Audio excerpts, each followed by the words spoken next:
próximo programa es para todos. No contiene escenas de sexo o violencia.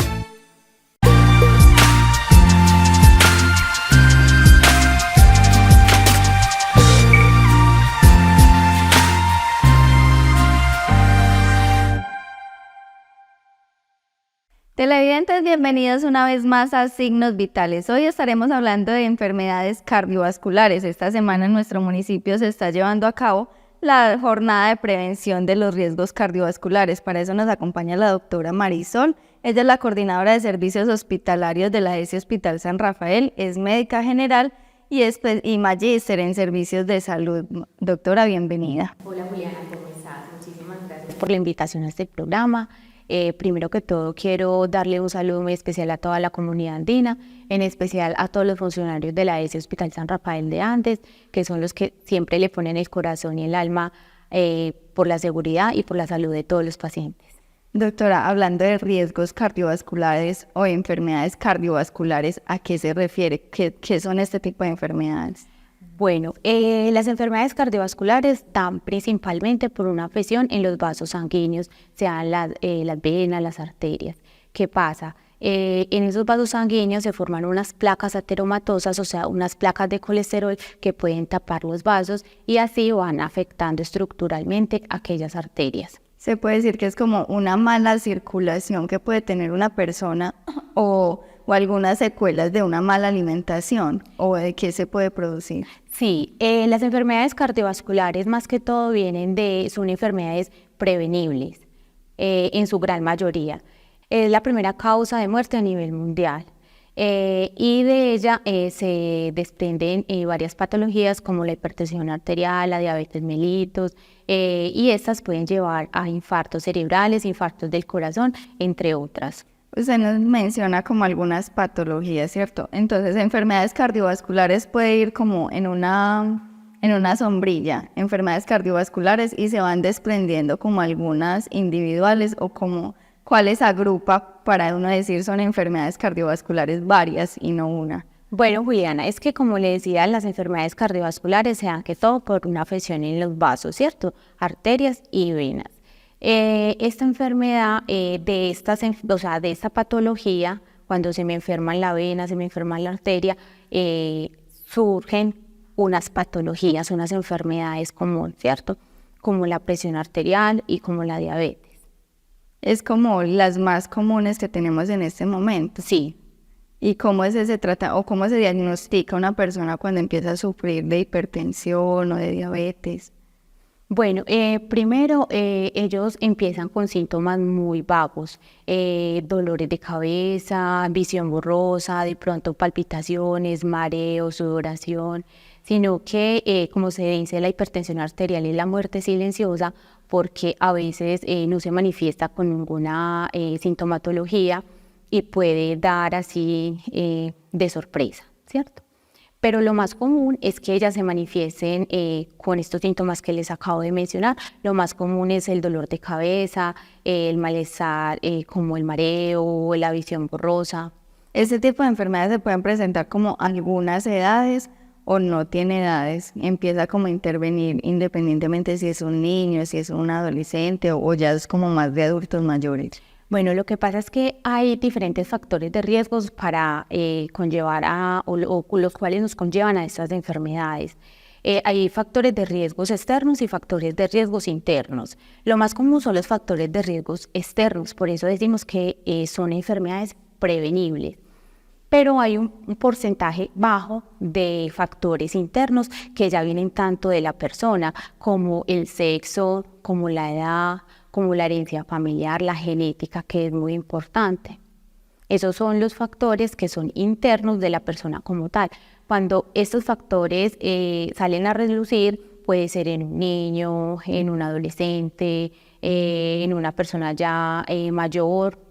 Es como los factores internos, es como la población que menos puede presentar ese tipo de enfermedad. Exactamente, Juliana. ¿Cómo se diagnostica una persona cuando empieza a tener este tipo de patologías? Como en una consulta, se le hacen algunos exámenes, ¿cómo se diagnostica cuando se tiene hipertensión o o el azúcar es que se llama. Sí, la diabetes, la azúcar alta. Sí, la diabetes, para aclarar y especificar, es el azúcar alta. Ajá. Que también tiene factores internos que viene pues de genética como tal. Y hay un tipo de diabetes que es la que se adquiere de factores externos también.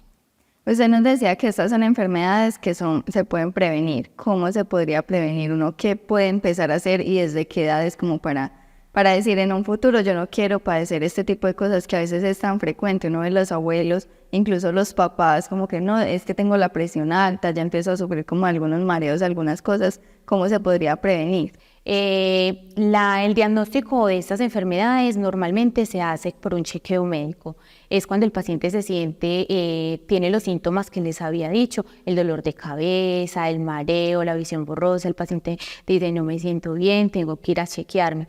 En la consulta normalmente el médico toma los signos vitales y cuando tenemos una presión alta, o sea con los valores que no debe de ser, por encima de lo normal, entonces el médico ya se alarma y dice, no, acá está pasando algo, este paciente con estos síntomas, le encuentro esto en la toma de la presión, entonces vamos a correlacionarlos y vamos a empezar a buscar qué es lo que pasa, ¿cierto? Entonces para eso nosotros mandamos una toma seriada de presión arterial que se hace consecutivamente 3 días, ¿sí? Donde se le dice al paciente, Julianito tal, mira, tienes la presión alta, con los síntomas que tienes, pues queremos descartar que no sea una presión arterial, una enfermedad de presión arterial. Entonces te vamos a mandar el chequeo de la toma de presión.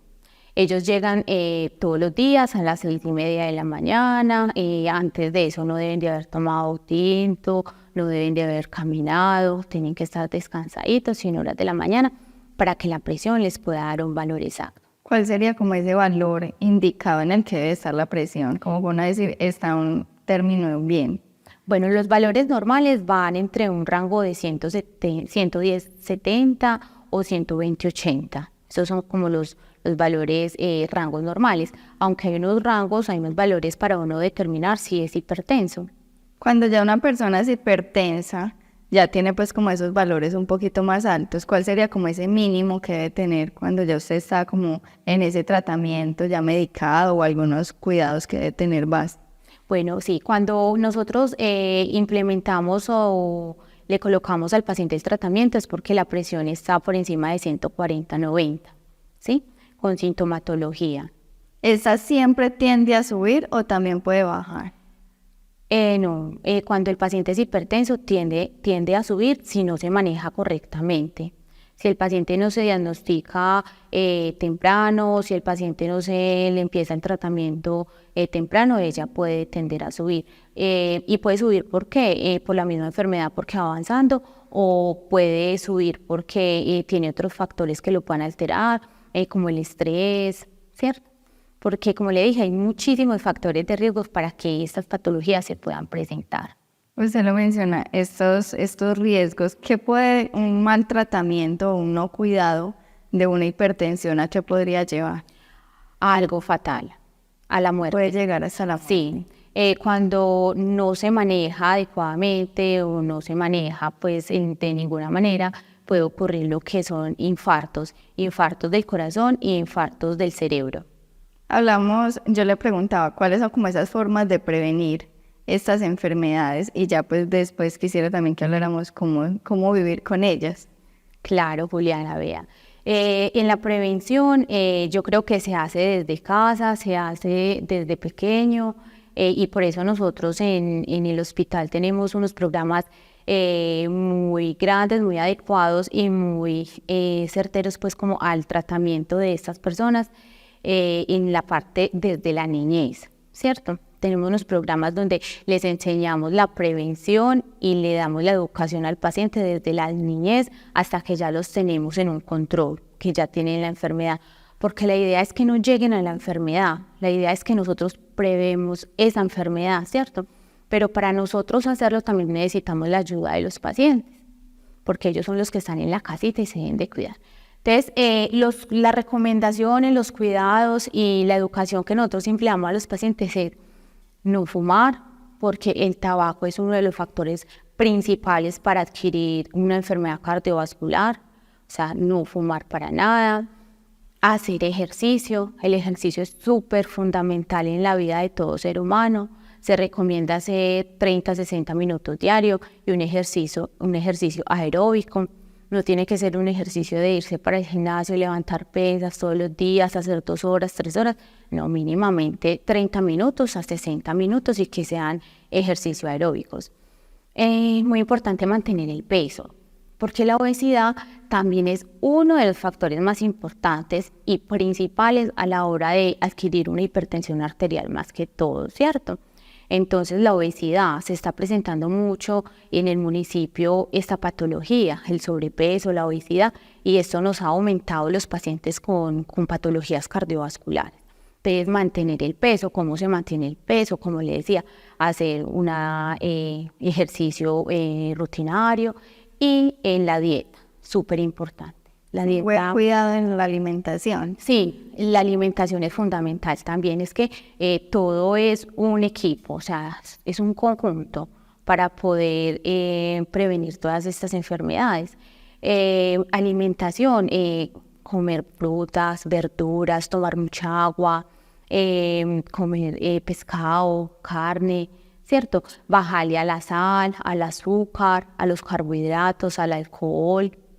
Pues él decía como, bueno, en el municipio se presenta como la obesidad, que es como la que más despierta este tipo de enfermedades. ¿Cómo nos encontramos en el municipio con relación a las enfermedades cardiovasculares? Preocupante, sí. Tenemos una gran hectárea de pacientes con riesgo y ya con enfermedades cardiovasculares instauradas, que en estos momentos nosotros tenemos los grupos que le decía, tenemos unos programas donde los mantenemos pues como estable, les chequeamos rutinariamente la presión, ellos van al control, le mantenemos el tratamiento, los ve el internista, o sea, los especialistas, ¿cierto? Entonces, tenemos una gran población con riesgo, porque una cosa es tener el riesgo y otra cosa ya es tener la enfermedad como tal. Y ya la enfermedad como tal, hay una gran cantidad de personas que la tienen. Sí, sí. ¿Y cuál es el tratamiento que se lleva a cabo con ellos? Hay ese control periódico, pero también tienen que tener como un medicamento constante o también tienen que tener una dieta estructurada. ¿Cómo es cuando ya uno está diagnosticado? Bueno, el tratamiento es muy integral, es integrativo. Normalmente se hacen chequeos periódicamente, se están haciendo los chequeos cada 3 meses, lo hace un médico general o en su caso lo puede hacer o lo está haciendo una jefe de enfermería, ¿cierto? Súper idónea y con criterio para hacer el programa, ¿cierto? Para atender los pacientes. En esa consulta le enseñamos y le damos educación al paciente, ¿cierto? De los buenos hábitos de alimentación, de los estilos de vida saludable. Incluso le recomendamos que acá en nuestro municipio, nuestra alcaldía tiene programas de ejercicio, ¿cierto? Que son los hidroaeróbicos, los ejercicios que se hacen en las mañanas, los martes y los miércoles creo, los jueves en la noche. Entonces nosotros le animamos a estos pacientes para que puedan ir a hacer esas actividades. También tenemos un programa no solamente para el tratamiento, porque otro de los tratamientos es ya el medicamento, que ya pues es cuando el paciente pues lo necesita. Tenemos otro que es para la prevención, que es lo que yo le decía, la educación. La educación primero, como esa participación, ¿qué tan reacios o tan participativos son las personas cuando empiezan a tener este tipo de patologías? ¿Sí acceden como a estos grupos, a estos incentivos que se le dan? Mira, Juliana, que últimamente acá en el municipio y en muchas partes las personas nos están importando mucho nuestra salud y han estado como cogiendo el ejercicio y el cuidado propio como con mucha responsabilidad, porque las personas son muy receptivas, las personas ya se concientizaron de que tener sobrepeso es un factor muy, muy importante para tener hipertensión, para tener diabetes, para tener incluso enfermedades vasculares periféricas como las úlceras periféricas, que también son otras enfermedades cardiovasculares. Entonces nosotros hemos visto que en los últimos 2 años, después de que pasó ya como todo lo de la pandemia, el confinamiento de la pandemia, la población se ha venido interesando mucho como por el deporte, ¿cierto? Entonces uno ve que antes no salían a montar bicicleta, que los gimnasios van a caminar, que hubiera caminatas, que los gimnasios estuvieran llenos, porque aquí pues hace como 7 años atrás había un gimnasio, 2 gimnasios, ahorita pues hay demasiados, y usted ve desde la población, desde niños, jóvenes, adultos y ya pues adultos mayores haciendo ejercicio. Y sí, creo que las personas son muy receptivas porque ya están teniendo conciencia de la enfermedad y de lo que puede traer esa enfermedad más adelante, porque hemos tenido, acá en Andes se ve mucho el infarto. Cuando la persona sufre de la presión, entonces hemos tenido muchos pacientes con infartos. Y este también genera como unas secuelas posteriores después de que da el infarto, ya lo lleva uno a la muerte. Algunos es dependiendo porque hay infartos que son fulminantes, ¿sí?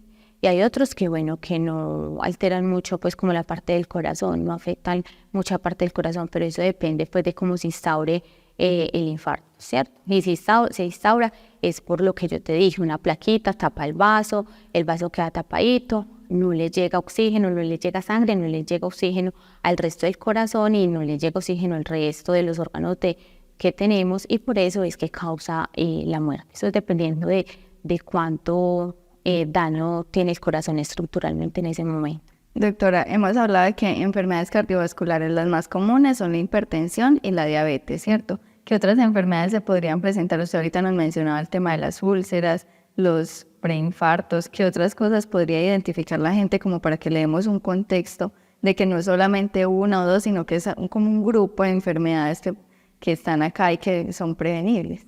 Bueno, las 2 enfermedades más importantes son las que te acabé de mencionar, que es la hipertensión y la diabetes. Esas 2 enfermedades nos pueden llevar a otras enfermedades concomitantes cuando no se tratan, no se manejan, o cuando se tratan inadecuadamente o el paciente no es adherente al tratamiento. Cuando yo digo que el paciente no es adherente al tratamiento, es cuando el médico le da el tratamiento exacto, o sea, correcto, le explica y lo educa cómo se tiene que realizar ese manejo, o sea, ese tratamiento, perdón, y el paciente en la casa hace caso omiso porque esta pastilla me está causando esto, porque me dijeron en la calle o en la esquina que esta pastilla me podía provocar una otra enfermedad, ¿cierto?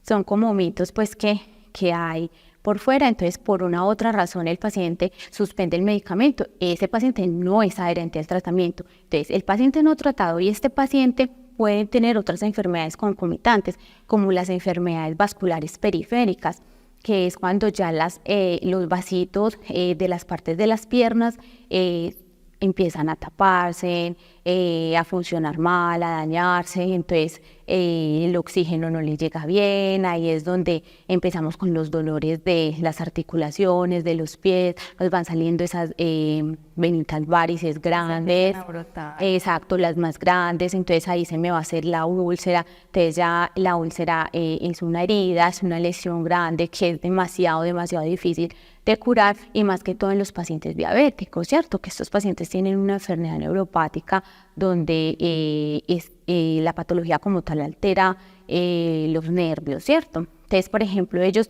les sale alguna lesioncita y ellos no van a sentir mucho, entonces, bueno, dejemos que eso pasa, eso va progresando, y cuando ya progresa, ya es bastante difícil el tratamiento. Dicen que cuando las personas tienen diabetes como que se demoran más en sanar, como que ese proceso es más lento.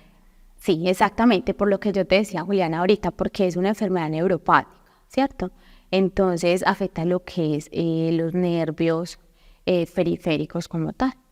Bueno, ahorita hacíamos como un diagnóstico de cómo se realizaba el proceso cuando es hipertensión. Ahora con diabetes, ¿cómo se diagnostica ese tipo de pacientes? ¿Qué tratamiento se le da?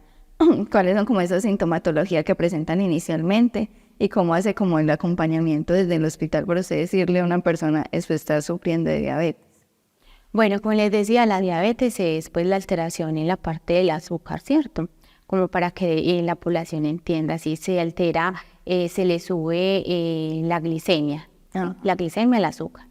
Estos pacientes comúnmente consultan porque se sienten mareados, se sienten mareados, de pronto tienen otras sintomatología como, doctora, tengo mucha sed, orino mucho, me da mucha hambre. Sí, son síntomas pues muy particulares de cada uno, pero entonces cuando estos pacientes llegan así, nosotros como médicos que ya hemos pues como estudiado, como que ya tenemos esa academia de qué síntomas presentan, nosotros nos prendemos alarma otra vez y decimos, este paciente acá con este mareo, con tanta sed, orina bastante, no, vamos a mandarle un examen de sangre que es una glucosa en sangre. Entonces ese examencito nos va a arrojar cómo está el azúcar en la sangre. Eso, le sacan sangre. ¿Cuál es el que le dan a uno a beber? Esa es la prueba de tolerancia al azúcar. Al azúcar. Sí, la prueba de tolerancia. Pero no ayuda como a identificar si sufre de diabetes. Sí, ese es otro examen, pero con ese ya se diagnostica, pues ya no es el primer examen para diagnosticar pues como la diabetes como tal, no. Ese ya se manda, pero como para otras cosas. Cuando una persona sufre de diabetes le mandan como a hacer un examen de la glucosa constante. Esto como con qué fin, en qué porcentaje debe estar, como por uno decir está bien o está controlada. Pero normalmente la glucosa en ayunas debe de estar de 70 a 100. Esto, de 70 a 100, esos son pues como los rangos en ayunas, o sea, sin haber comido absolutamente nada, y eso es lo ideal, que cuando nosotros le mandemos el examen de azúcar al paciente se lo vaya y se lo haga en ayunas, para nosotros saber identificar si realmente si es una diabetes, para que no nos vaya a dar un falso positivo o un falso negativo. Entonces, el rango normal es ese, 70-100. Ya de ahí en adelante está en alto, y hasta cuándo puede llegar. Bueno, de ahí en adelante en ayunas, o sea, sin haber comido nada, 110, 120, 130, puede llegar hasta 500, 600, 700 arriba, que ya pues no nos marque. Y ya la persona en ese nivel ya estaría como presentando algunos síntomas. Sí, claro, ya hay unos rangos, ahí se presentan diferentes sintomatologías, ya cuando pasa de 200 para arriba, 300, 400, 500, entonces ya ahí sí vienen otras enfermedades mucho más complicadas, o sea, vienen complicaciones, que son pues como la cetocidosis diabética, ¿cierto? Que son complicaciones muy graves. ¿Qué cuidados, doctora, se deben llevar a cabo cuando uno es diabético? ¿Qué es lo principal que usted debe hacer para tener un buen tratamiento y que las cosas sean como más llevaderas?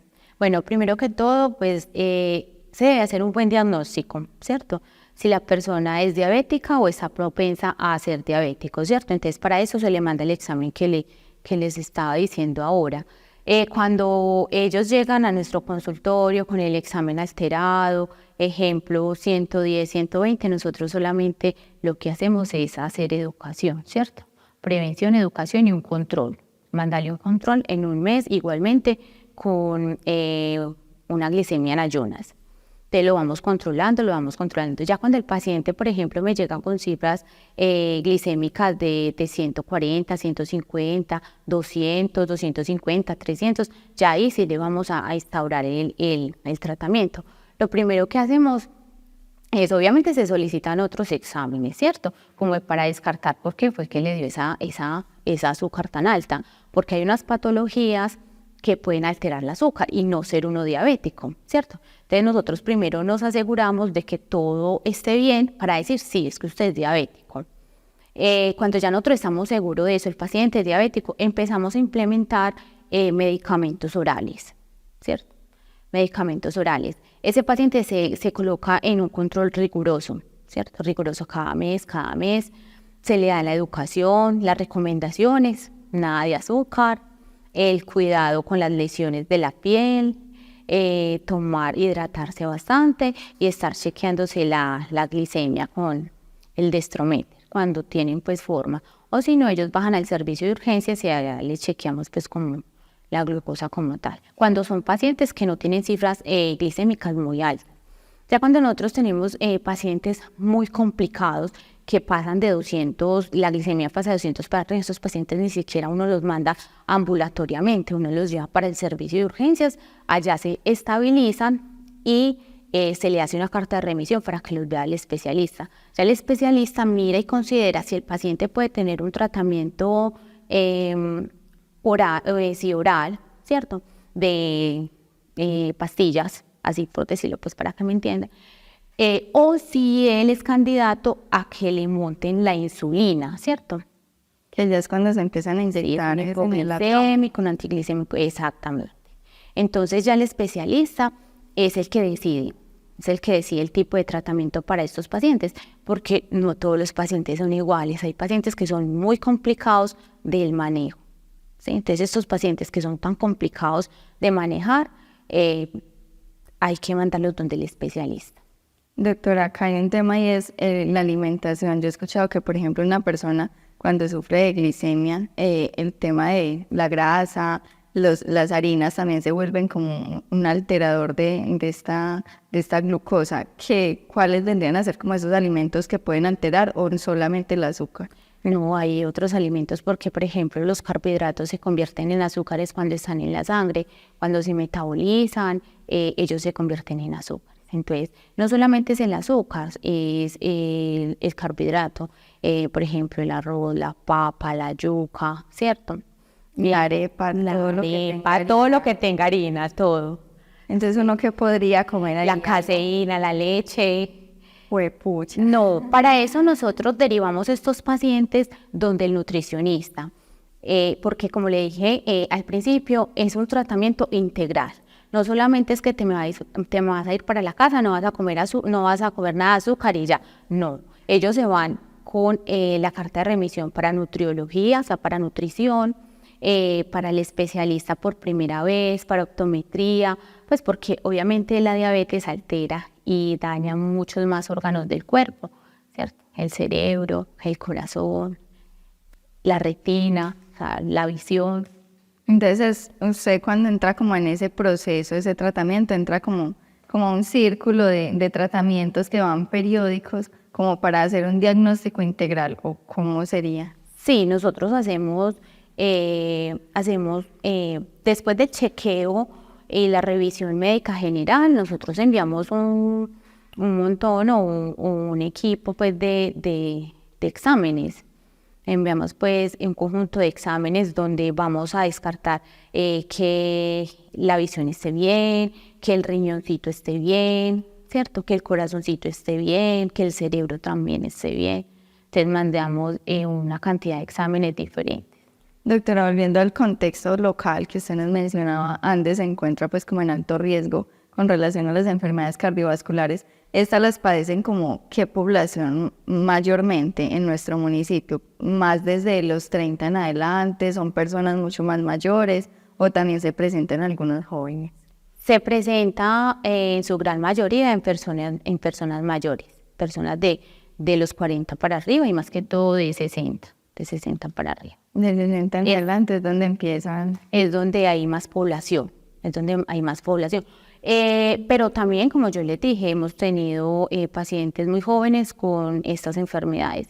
Y voy a aclarar como algo. Estos pacientes jóvenes que resultan con presión alta, sufriendo del azúcar, tienen un factor y es el sobrepeso. El principal factor de riesgo para que los jóvenes en estos momentos sufran de enfermedades cardiovasculares es la obesidad. Parte de ahí, casi siempre. Ese es el factor principal en los jóvenes. Yo quisiera que diéramos como algunas recomendaciones de cómo incentivar esa prevención desde los hogares, desde las instituciones, cómo se podrían articular para no llegar como a estos índices en los que estamos en este momento. Claro, como les decía al principio, la educación desde la casa. Desde la casa, saber alimentar a nuestros hijos, no darle a los hijos nada de bebidas azucaradas.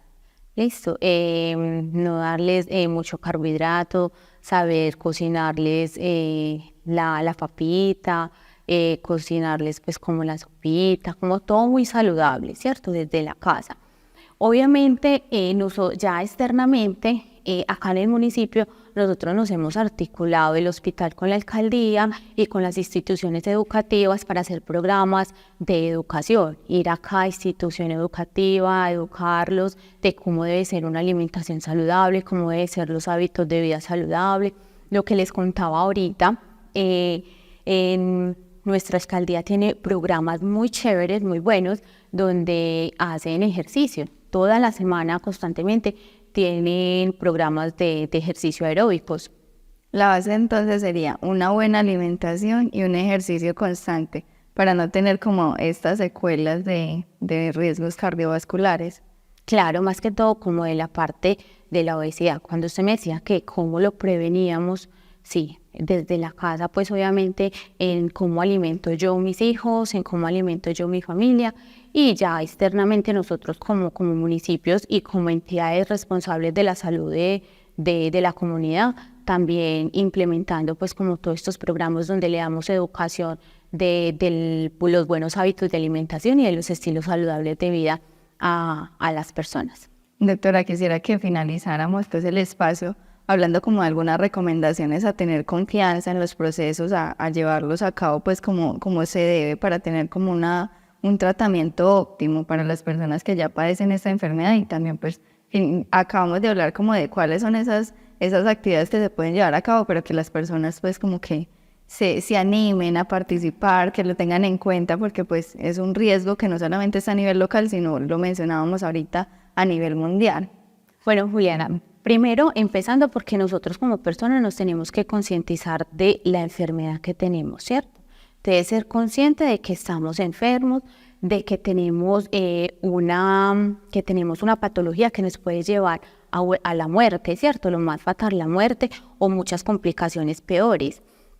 Entonces concientizarnos de que tenemos esa enfermedad y de que tenemos que tener el tratamiento y hacerlo correctamente para que no vaya a progresar ni vaya a haber complicaciones.